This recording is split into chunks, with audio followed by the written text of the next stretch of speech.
Hi, very happy to be here. It's my first time in Poland, and I was late for 5 years. Thank you for Angelica, because she had invited me 2019 to come to Poznań to give the same discussion and talk. And for a very unfortunate reason, I couldn't make it, so I said, I will come next year. And next year, you know what happened, 2020, 21, 23, the world was disconnected in many ways. Today I'm late for 5 years. I'm happy to be finally here, and I'm very honored to be talking after Miranda and Sophia. I think both of you are talking about not only urban planning, but looking for some kind of connection. And I'm going to talk about 5 projects today, starting from a very small one, just 20 square meter, then moving on to 400 square meter, and then 20,000 square meter, and then something bigger. But all the projects have one thing in common. It's similar to what you were talking about. It's looking for some kind of connection. And the title is called Seeking Oasis. So an oasis is a piece of green land. I'll sit down because there's a lot of slides. Oasis is a piece of green land in a desert. But for me, oasis is not a place to escape. Oasis is a place where you have connections, connected to life, connected to water. So I will start with this project because the time is very short and I have to click a lot. Huh? Okay. How do I start this? Do I do this? With this? Or I don't think this is the one. I think, it's going to the top. It's going to the very top. How do I go to the very top? Okay. Here we go.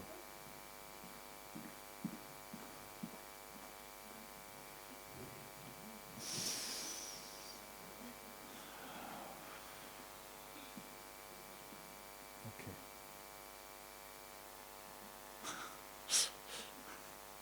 Too many slides. That was the whole thing. We finished.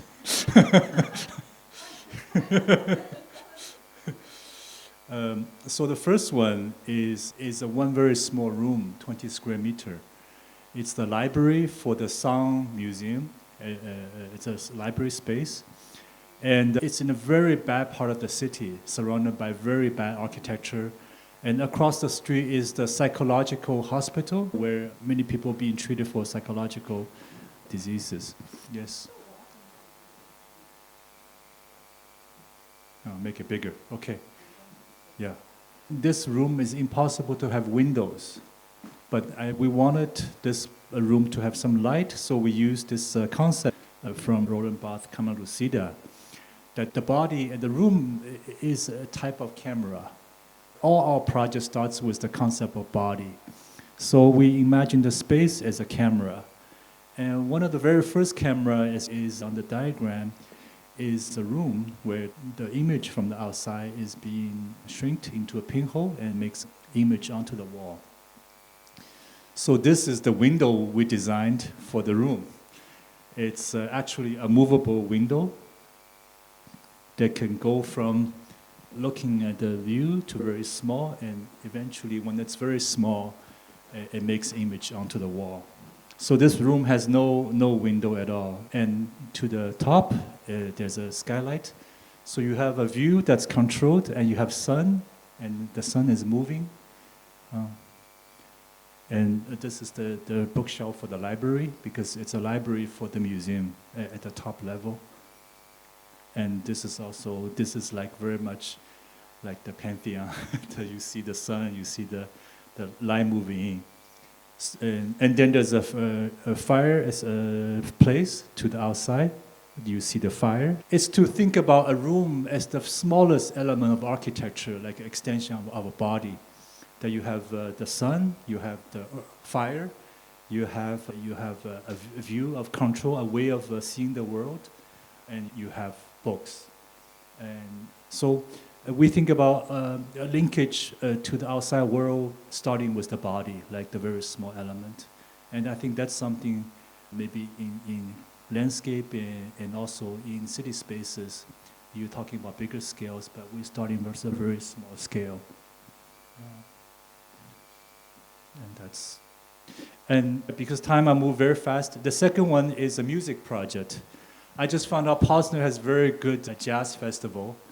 And this one is coming from New York. This is 2017, when New York City's Lincoln Jazz Center wanted to make a branch in Shanghai and bring jazz music to China.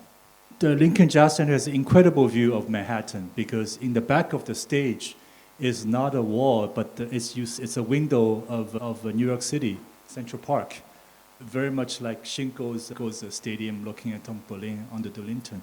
We wanted to keep this concept when they moved to Shanghai, because Shanghai is also a city with a very nice city view. So the space is actually on the top of this building.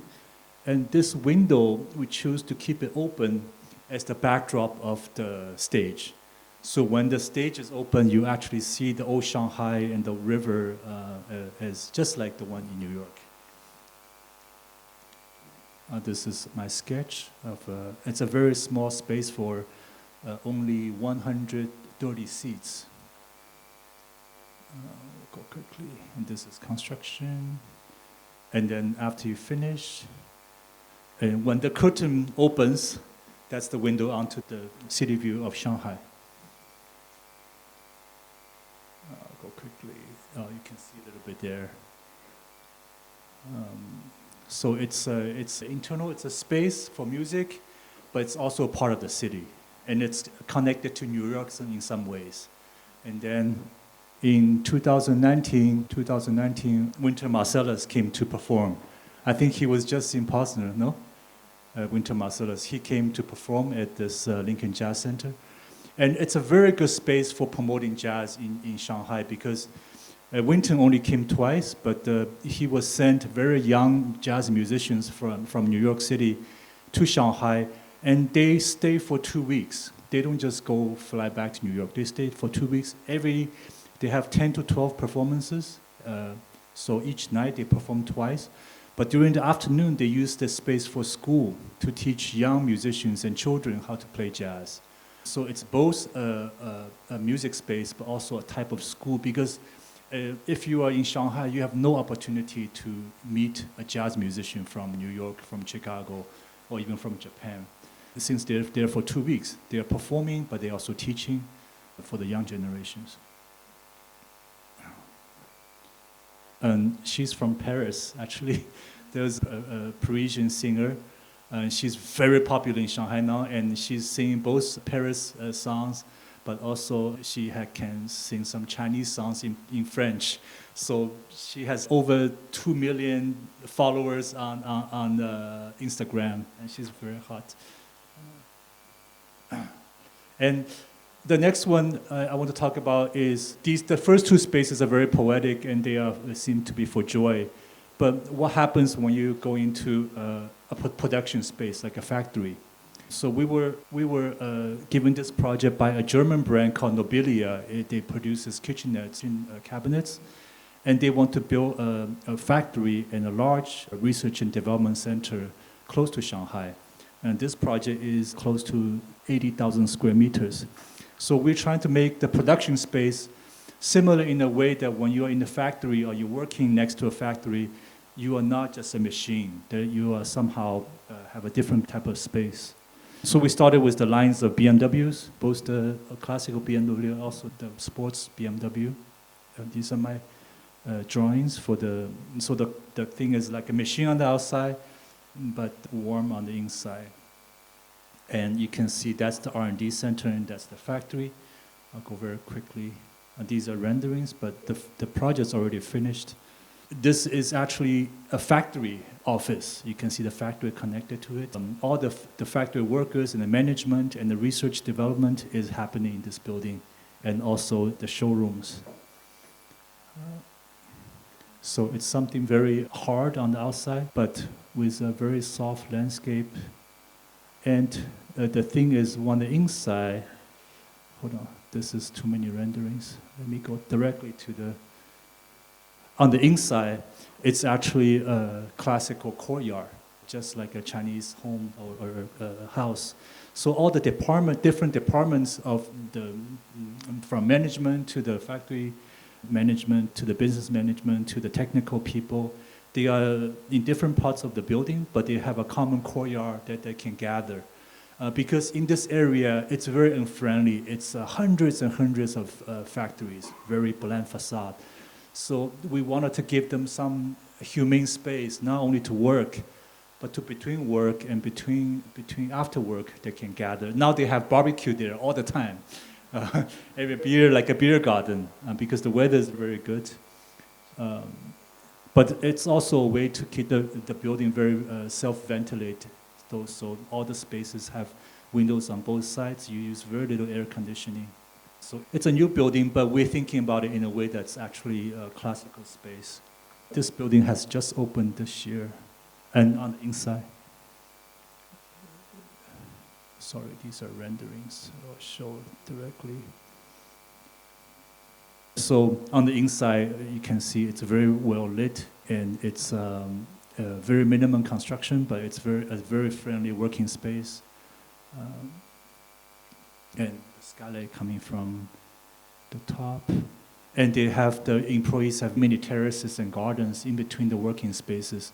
So they're always having places to talk and relax and smoke, make a phone call. They're in a very friendly, happy way of working. And this is the terrace between the different departments. You can see the adjacent, these are all the other factories surrounding them, are very just big boxes, very machine-like and very efficient. So this factory is doing this, but for the business-wise, they're attracting really a lot of good people and young people who want to work here because they like this space. They want to work for factory, but they don't want to work in the boxes. So in a way, they are really attracting a lot of good employees to stay and to work for them. And this is inside the production space. It's almost completely automatic. So in a way, the people don't need to be on the machines because it's almost 100% robots. It's more important to have space to relax, to think, to communicate. The state of well-being in the mind, in the body, is more important than how much machine you are making each minute. So I think even the factory spaces is different nowadays. It's no longer the massive labor. China has gone through 20 years of building a lot of quick mass labor, making things very cheaply. But now you can see this factory, I think the production, the research center had 400 people, and in this space, which is much bigger, there's only 20 or 30 people because everything's automatic. And then management and also design and communication is much more important. Now, the next one is a village. We are talking about urban. It seems like the village is not something to talk about. But actually, village is very important to talk about because all the people who's moving to the cities are from these villages. And these villages, maybe like Italy, like the beautiful ones in Tuscany, millions of these have become empty because the middle-aged people and the young people are leaving. So there's nobody in the village. We call them empty villages, empty heart villages. So the middle is out, the heart's being plucked out. Empty-hearted villages is the name. And this one is in the top of a mountain. On all sides, you have cliffs and the tea farming. It's a small village of 60 houses. And you can see it's very beautiful. The traditional homes. But you can see the land nobody is farming the land because there's no more labor. And she is 92 years old and she's still working because everybody below 60 years old has left. There's nobody young person in the village. And it's absolutely beautiful during the winter time. And this is the ancestor shrine. No one is farming the land, you can see, because there's no labor. They have beautiful water, which they sell off to the other villages because they have no labor force to do this. How do you renovate a village like this? One way to do it, the very common way, is for very rich companies and rich people come, put the money together, they buy the village for 30 years and say, everybody get out, you go live in some apartments, and then bourgeois renovation. They come in and they make them into private villas. That's been a way of operating. But this one, we're trying to do something different. So we showed that this is our rendering. We showed this to the farmers. They said, this is after it's finished, it will look like this. Not some computer rendering, but it will look like a Chinese painting. That everything will be just as before, not an opportunity for architect to do something cool here. It's to grow the buildings. So we showed the farmers and the government these drawings at the beginning. But you can see the buildings are actually a little bit like concrete. So a lot of rendering, hand drawings, and then sketchings. Computers useless here, a lot of working on site with the local people and drawing. This is my sketch about how to use RAM. This is a RAM earth wall, which is broken down, how to do new structure with the old existing walls. And this is the construction process. And you cannot get steel up there, so we use the local way of using wood. And a lot of this wood is recycled from the broken houses, reshaped and reused. You can see this is the old wall about to fall down, and we're making new structure on top, both to protect and to make new spaces. And to fix, I go quickly, and old wall and the new structure. And this is we take the old brick and we pull it apart to show there's actually light coming through, but also to be honest to say, okay, this is wood and this is concrete, to show sometimes you need concrete to make it stronger and lasting longer, but everything is on the outside. There's no fake sentimentality. And this is from the river, from the mountain, and these are from the forest. So try to use as much local material as possible. You can see the existing old buildings, parts are being reshaped and reused. It also makes the project more affordable because you don't have to take it onto the mountain. And then we finish half. And we hired a photographer. We finished 20 new buildings exactly in the same location as the broken ones, in the same orientation. When we hired a photographer to photograph, he said, I don't know what to photograph because I don't know what's new and what's old. And we were so happy to hear this because it means we made it the way we want to, our goal.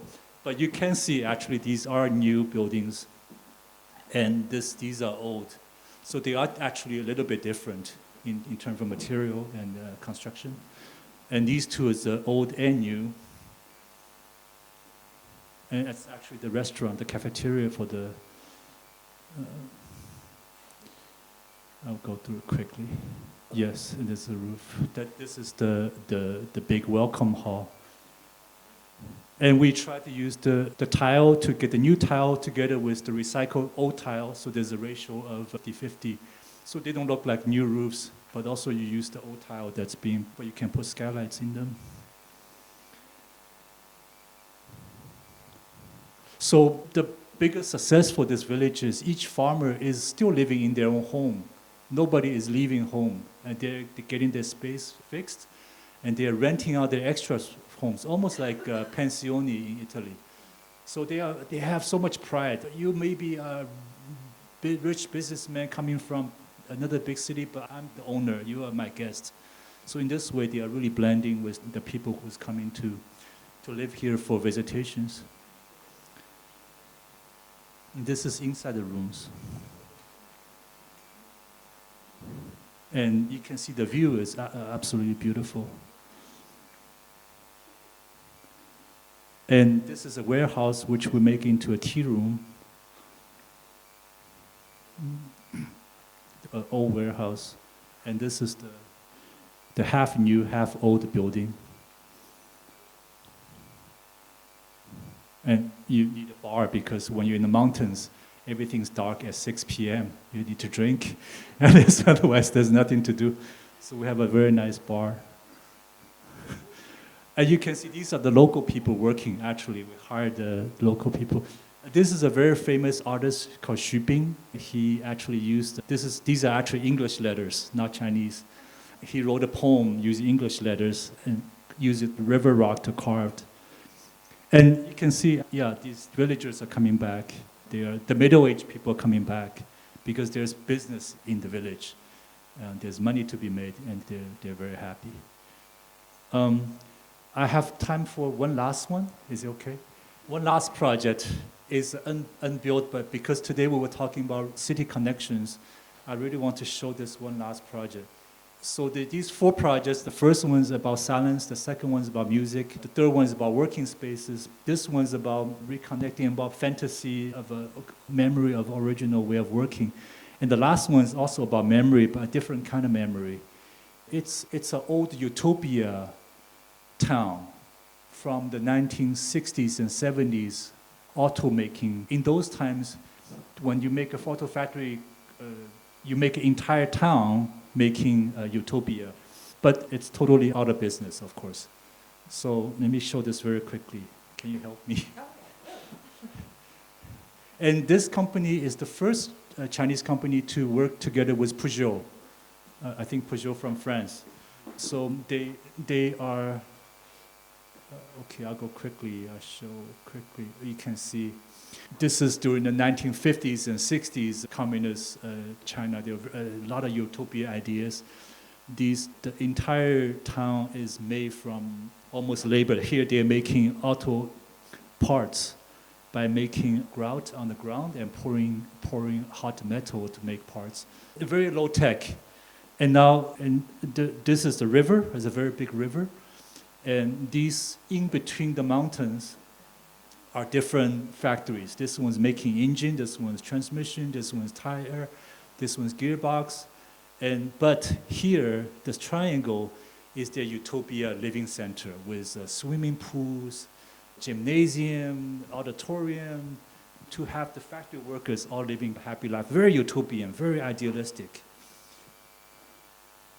Okay, and the buildings is all Bauhaus, because at the time, they were getting a lot of help from Czechoslovakia architects and East Germany architects. So if you look at the buildings, let's see if I can go quickly.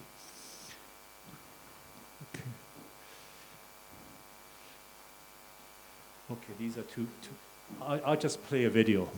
What we propose was not to change any of the building facades. I told the government people, this project is quite big. It's about 500,000 square meters. So it's changing the whole town. I said, we want to keep all the facades of the building existing, because for me, these buildings are like a grandmother and grandfather. You cannot make a grandmother and grandfather coming home one day becoming like a pop star or Taylor Swift. If your grandmother show up as a Taylor Swift face, it's horrifying. It's not beautiful, it's horrifying. So we convinced them to keep all the facades exactly the same, and to return the landscape into the way before and I told them that this is a way of, because in Harvard University they made a research that if you take somebody 70 years old and you put them into the place where their happy youth is in their 20s, their body and their mind will actually go back. They will actually become healthier. Because I think the memory is not only melancholy. Memory is also a way of returning to the best part of your life. I wanted to make this entire utopia area like a type of utopian memory. Because memory is good for them. It's not bad. It's something very happy in their youth in this utopian country, the part of the city. So we made this video for the client, which I show right now, which is to show what this will look like after renovation. And these are all old buildings. This was a swimming pool that we make into a secret garden, maybe for young people to fall in love, to get married, or for the old grandfather to come and have a walk. This is their old dance hall that we built the skylights into. And because the streets are very much convoluted, we built a bridge walk to connect all the old buildings, because it's impossible to walk on the streets. It's totally jammed up. So the Utopia city, the buildings will be connected by this new walkway, which is planted. But the facade of these buildings will be absolutely exactly like it is right now, while the inside is being new, and the connection is new. And it was very difficult to convince this idea, so we had to make a movie to show the government people. Then you can see all these titles, and this facade is a very Bauhaus from 1960s. But after it's finished, this entire city center will be free and open to everybody in the city.